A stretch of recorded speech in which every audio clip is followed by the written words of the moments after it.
Look who this is. I got a very special guest today, Brian Nemhauser, the Hawk blogger.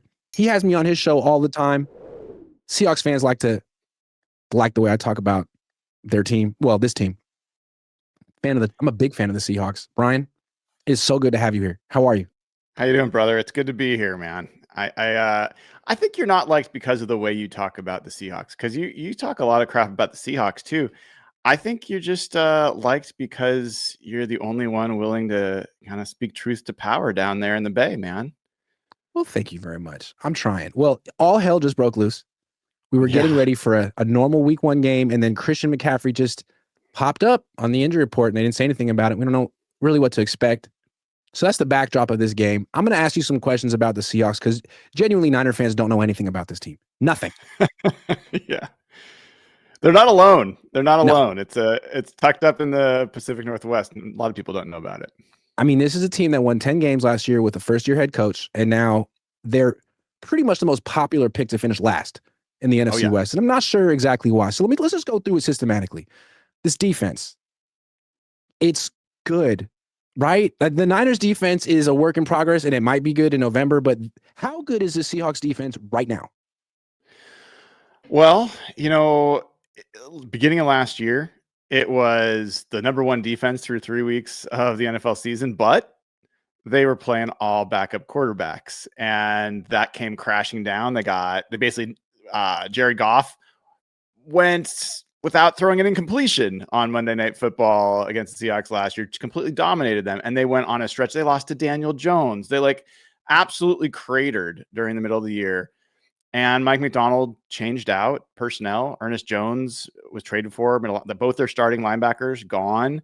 They insert Josh Jobe at corner instead of Trey Brown, who 49ers fans have at least a cup of coffee with this preseason.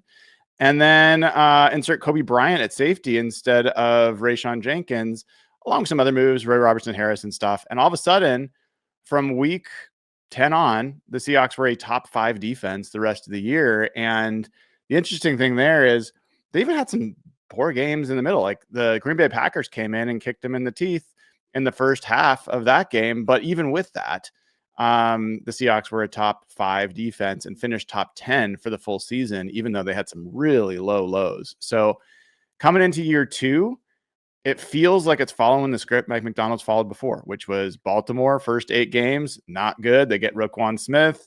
All of a sudden, they're top defense the last part of that year. Then the second year was 2023 with Mike McDonald, and they had the number 1 defense in the NFL. 49ers fans remember how that went when they came in and played the 49ers during their Super Bowl year. But I don't know if this is that defense.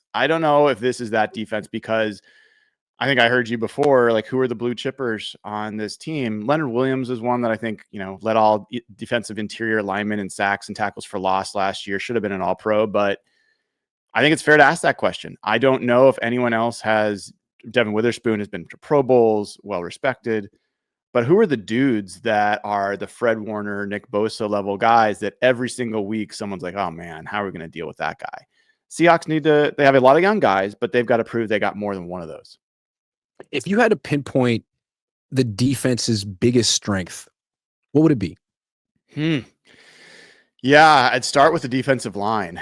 And, with Leonard Williams still playing, his best football, really. Last year was the best year of his career.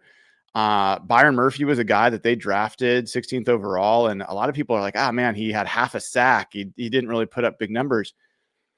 He actually had a really, really strong year, but they asked him to play a lot of nose tackle, play a lot of run defense. And if I told you that he had the 7th highest pass rush win rate among defensive interior linemen in true pass sets, I bet that surprised you. He was right up there with DeForest Buckner, another guy that 49ers fans should know. He's ready to come out this year, I think, and break out. And then you've got Jaron Reed. You've got a lot of guys going on. And then I think DeMarcus Lawrence is a pretty big add to what was Boye Mafe and Derek Hall. You guys probably will not see Uchenna Nwosu this week is my guess. But that's just a really deep group that can play the run and the pass really well. And I think they are the foundation for that whole defense. Prize Picks will give you $50 when you play your first $5 lineup. Win or lose, you'll get $50 for playing. Use promo code Cohn, COHN, and download the app now. What would you say their biggest weakness is? And if you had to anticipate like what Kyle Shanahan's probably going to try to go after? Well, those are probably two different answers, I would guess. Yep. But like, even though they have been like they've got guys that can go against the run, they did not get a new nose tackle. And so like Jonathan Hankins was their nose tackle last year. He's old and didn't play that well. And they brought him back kind of, but he's on the NFI list, so he's not even active. They got some young guys, Quentin Bohanna, Brandon Peely, that might play nose tackle for them, but they might ask Byron Murphy to do that again. I don't think that's the best use of his skills. And so the run game, which is obviously has been a focal point for the 49ers, that's the first thing I would think that they would really try to test out on the Seahawks defense. Because you remember the 49ers coming up to Seattle last year, and basically everyone on the roster was running for 100 yards against the 49ers. Was it Garendo that had the big like 70-yard run at the end of the game, right? So I think they'd start there. I also think from what Kyle Shanahan would attack, Kyle Shanahan always attacks linebackers, man. Like, and Tyrese Knight, Ernest Jones. I mean, Tyrese Knight coming into his second year, he's a not as well-known player, but this is a guy, Mike Macdonald started his coaching career coaching linebackers, and he has a pretty good track record with identifying linebackers. And when they picked Tyrese Knight last year, John Schneider even said at the podium, like, that's a Mike Macdonald pick. Like, kind of like I wasn't necessarily there, but he wanted him. And he ended up starting and really blossoming towards the second half of the year. So he'd be a guy to watch. And if you're Kyle Shanahan, you're still like second-year linebacker. Like, that's exactly what I'm looking for to take advantage of. Nick Amenwori. I don't know if I pronounced his name correctly, but I know he was your second round pick and he was incredible at the combine. What's the plan for him? How's he going to be used? Yeah, I'll help you out there. It is Eamon, which I said incorrectly for about 2 months. So I'll help you out. But incredible athlete, one of the most like historically athletic safeties to ever play, to ever be measured. They've got him playing a big nickel position, so he's not really playing a classic safety.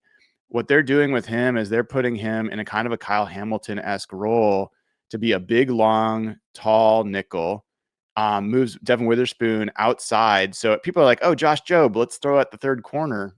He's not going to be on the field as much because Eamon Warrior is going to be on the field and Devin Witherspoon is going to play outside. And then what that does is it allows Mike Macdonald to be a little bit more disguised with his blitzes. Everyone used to know Devin Witherspoon was the guy that was going to come on blitzes. Eamon Warrior with that speed, 4.3 speed at 220 plus pounds, his blitzing during preseason, during camp, really stood out. And so I wouldn't be surprised if they send him after Brock Purdy a couple times. Okay.